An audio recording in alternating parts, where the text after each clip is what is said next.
My name is Douglas Hess. I normally go by Doug.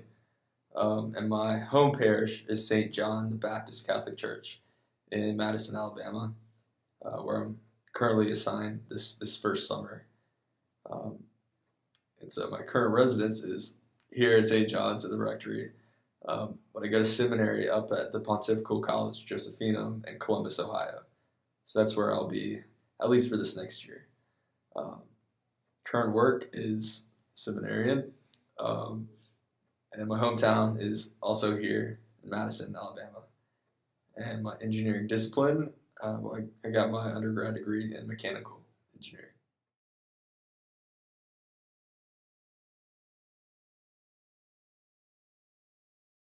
So I went to the University of Alabama in Tuscaloosa, and I was there for 4 years. Um, but I was on the 4.5 year track, and I ended up taking uh, my eighth semester off. I had to get a medical withdrawal, so none of those classes counted.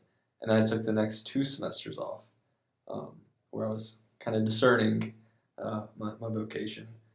Um, and then I went back and I finished at the University of Alabama in Huntsville, UAH.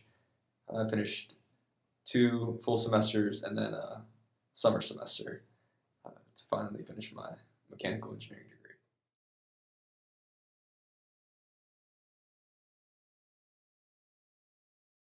About my junior year of high school, I had felt this huge call to serve somehow, but I thought it was military. And so I wanted to do either ROTC or something like that in college, and then I stumbled upon West Point. And uh, so that was my goal, was to get into the United States Military Academy, and I was going to serve that way. I thought that's what God was calling me to serve as an officer in the Army. Um, so I did a many months long application process for that, and but the last thing I had to get done was I had to get medically evaluated, and I had 3 really bad concussions in high school football, and so I couldn't even dress out my senior year of football. They were pretty bad, and I got my neurologist kind of pulled it out from under me, and he said, basically, in so many words, like, what are you doing, man? You can't go do this. You had horrible concussions, and it was a major bummer. But ever since then, I wanted to help out the military some way. And being from Huntsville, we have the Redstone Arsenal, and there's a ton of military contracting around. And so, kind of growing up in that environment, I figured I could help out by going the engineering route and do something with military contracting, helping out the men and women who are serving.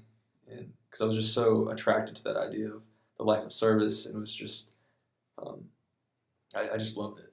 I still do. Um, yeah, so I wanted to help out that way.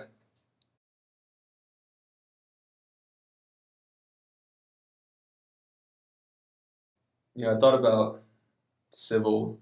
Um, Once I kind of started doing research into all of them, civil is mostly buildings and bridges, all that kind of stuff. And I wanted to work on, you know, special ops type stuff and helicopters and all that kind of thing. And I liked working with my hands. And mechanical engineering, you can do a lot of different things with that. It doesn't really lock you down. Um, and chemistry was always over my head, so that wasn't an option. And again, not really what I wanted to focus on. And so yeah, it kind of fell down to mechanical.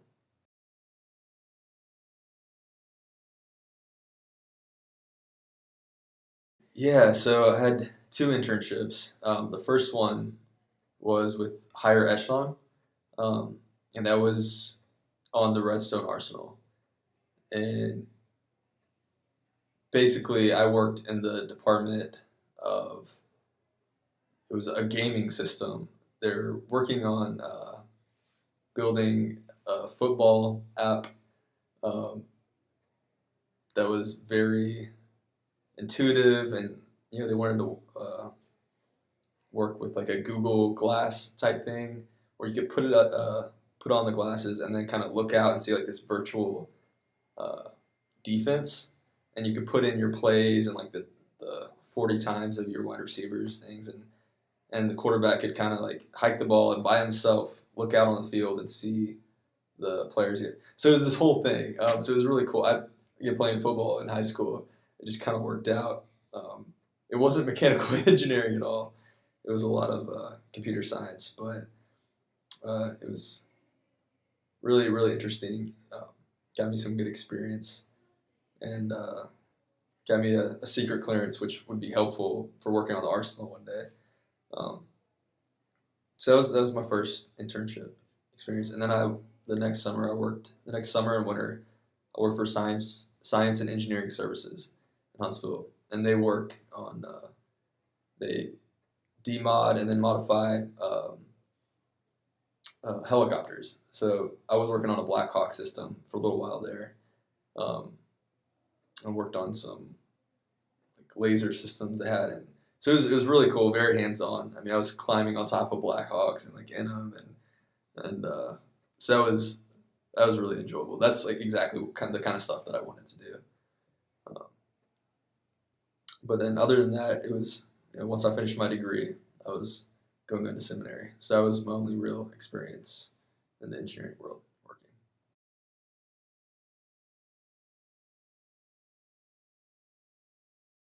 I mean, the first one was fun because it was working with football stuff. And it was really exciting technology. But the second one was very much like I knew what I was working on was gonna make a difference. For the guys out in the field, and most of the people that worked there, or a lot of them, were retired military, and so they knew what they were doing. They knew what the guys needed, and yeah, it definitely it got me excited about it. But at the same time, it was around that same time frame where I had started discerning the priesthood. So it was like a both and. Like I was excited about it. I was also in the back of my mind. I was like, but if I do this, then I can't be a priest. So it was one of those things. They're both goods, and so yeah, it was a good experience.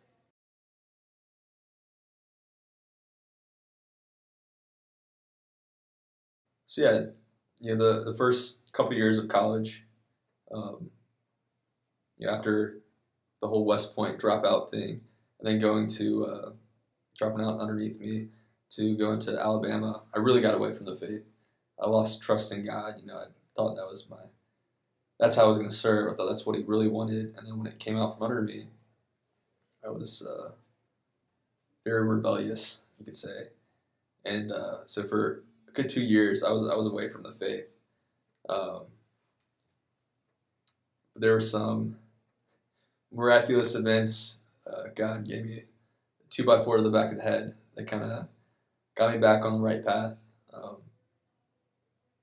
And I started learning about the church, about the Catholic faith, and I just grew closer and closer to the Lord.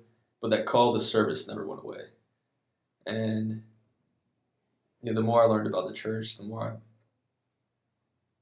got to know Jesus. I just fell in love with Him and the church, um, and I was still dating a girl at this time, and so it was kind of this, again, choosing between both goods. It was marriage and engineering and serving that way, or the priesthood.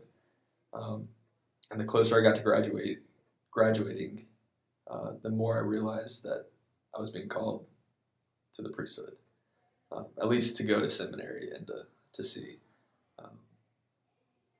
And so, after fighting it for a long time, for a couple years, eventually I got in touch with the vocations office, and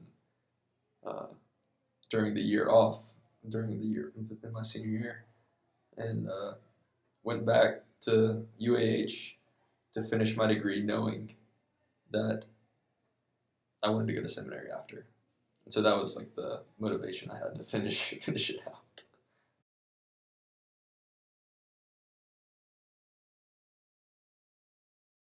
with engineering, as you know, the schoolwork is intense. You got to put a lot of time into it. Um, especially senior year with senior design, and you're applying and you know doing all that stuff. So it's a very busy time. But seminary is extremely busy as well. I thought I was busy as an engineering student. Um, they give you more than you can possibly do, um, to teach you how to prioritize um, what needs to be prioritized, and it's good. So I think the engineering schedule, college schedule, um, where you have to take it upon yourself to be responsible and learn these things, do all the work outside the class. Um, it fits very well with the seminary life. It's very structured, but you also have the freedom to not do what you're supposed to do, to not really form yourself into, you know, a holy man, preparing for the priesthood. So it helped me a lot with the workload and just the logical, thought processes that engineering taught me how to use is very useful in seminary, because the faith, um, it's just very logical. It's just, it's truth. And so I've found that it's very helpful in studying philosophy, and I'm sure it'll help with theology too. I haven't really got there yet. That's the last 4 years. But so yeah, engineering has definitely helped out um, in the transition.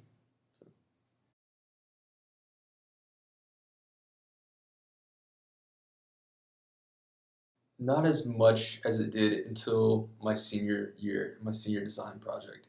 We that I did at UAH. We had this school right next to the campus, um, and there was a disabled young man there, and we built him a motorized scooter that kind of like raised and went down to like kind of help him get in it and get out, and you could switch out different seats on it, and we figured out a way to use for him to just use his feet to kind of move around with it, and like the pedals and all that. So it was a ton of work, uh, but then kind of revealing it to him and letting him get in it for the first time, it was like a realization for me. Seeing the actual like all the work going into like this human, like seeing the human relationship that was kind of built through that, and just the human aspect of it really, um, how much you can actually affect someone with engineering. Um, it was it just kind of opened up my eyes to the possibilities of the ways that you can different ways that you can serve people as an engineer. Um, so that was very exciting for me. Um, but at that point, again, I'd already been planning on going to seminary. But it was cool because I'd always thought about you know going to doing the contracting with the military, helping those guys out, but you never really see the effects. Um, so seeing something like that, where realizing that you can just do even just like a little side project to help someone out, and as an engineer, you have the capabilities to do that in a real way, to like actually help someone. Um,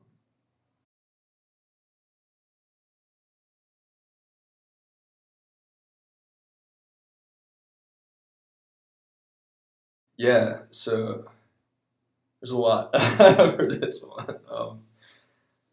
So with engineers, you have to you learn about the code of ethics and all that, and part of it is the preamble. It's as members of this profession, engineers are expected to exhibit the highest standards of honesty and integrity. Engineering has a direct and vital impact on the quality of life for all people.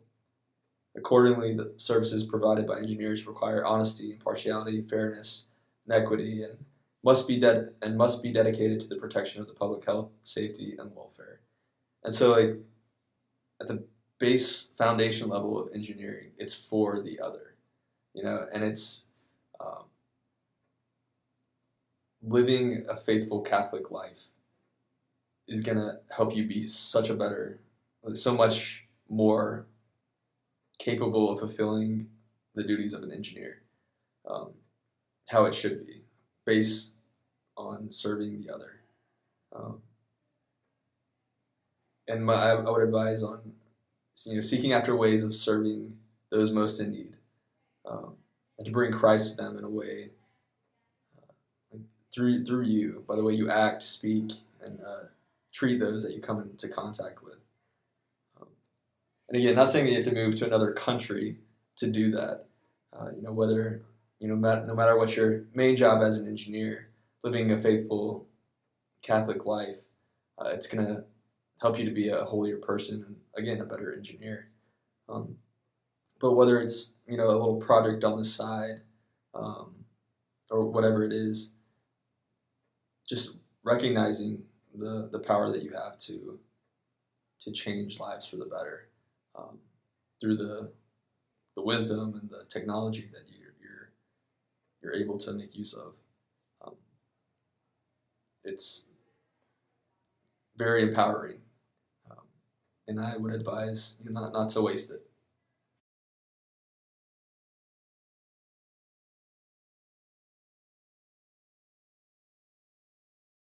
I would start with, what is your main vocation? What is it? Is it the religious life? Is it the priesthood? Is it the consecrated single life? Is it marriage? Because if it's marriage or the single life, then being an engineer gives you so many opportunities to help and serve those around you. So if you're discerning, if it's marriage or the single life, I would highly encourage engineering, because there's just so much opportunity to help, and it's a great way to bring the light of Christ to others. Again, not only by the way that you present yourself and present Him to others, because you're the face of Christ when you meet people, but also in the tangible ways. Like it's difficult for if someone doesn't have clean water, it's difficult for them to focus on prayer when they're trying to help. So that you could go build a well or whatever for them. There's just no matter what it is. If the Lord is calling you to either the religious life or the priesthood, I would wholeheartedly say to answer the call. I've only been in seminary for a year, but I've received so many blessings from it. And no matter, the Lord may ask you to give much, but He's so much more giving. So whatever you give, you're going to receive 100-fold. And so that's definitely been my experience and the experience of those that I've come into contact with. So either way, it's a good, again, you're choosing between two really great goods. But whatever vocation you're called to is what you're designed for. That's where you're going to be happiest. So just trying to focus on God's will, trying to follow His will, is what's going to lead you to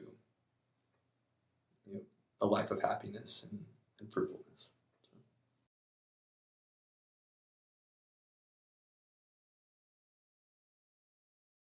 Yeah, I would say in high school and early college, growing up, I was very much afraid to strike out against the norm, to go against the popular thing to do. I was afraid to follow God's will. If it meant it was going to be different, then that people were going to look at me differently or something for it.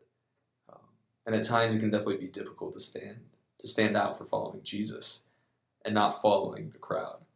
But as Pope Emeritus Benedict XVI said, one of my favorite quotes, the world offers you comfort, but you were not made for comfort. You were made for greatness. And it's the truth. And so discern what vocation God is calling you to. Because again, you were born for the vocation that He has in mind for you. So if you're trying to find it, trying to follow His will, you're going to be the happiest that way, and you're going to be the most fruitful. Um, and so, if you aren't called to the religious life or the priesthood, and you want to be an engineer, always look to serve those around you. And again, to bring the light of Christ into the world that needs Jesus so desperately right now. And it's a great way to be able to do it.